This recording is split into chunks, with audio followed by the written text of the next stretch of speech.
সালাম আলাইকুম রহমতুল্লাহ। বাংলাদেশের ইতিহাসে এই একটি অভূতপূর্ব সময় চলছে, যেখানে দেশপ্রেমিক সরকার বিরোধীরা চাচ্ছে এই সরকারটা 5 বছরের মেয়াদ পূর্ণ করুক এবং 5 বছর মেয়াদ শেষে একটি নির্বাচনের মাধ্যমে জনগণ যে রায় দিবে সেই রায় অনুসারে নতুন সরকার গঠিত হোক।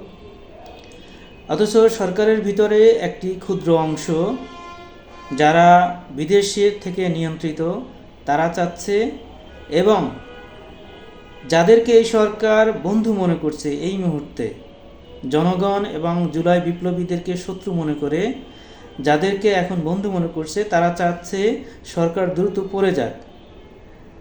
এখন কেন তারা এটা করছে?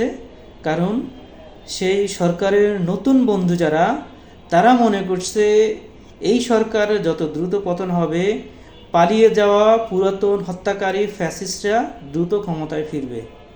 এটা কি বাংলাদেশে আদৌ সম্ভব? বাংলাদেশের লক্ষ কোটি দেশপ্রেমিক জনতা বেঁচে থাকতে এটা কি হবে? হওয়া কি সম্ভব? আপনি কি মনে করেন?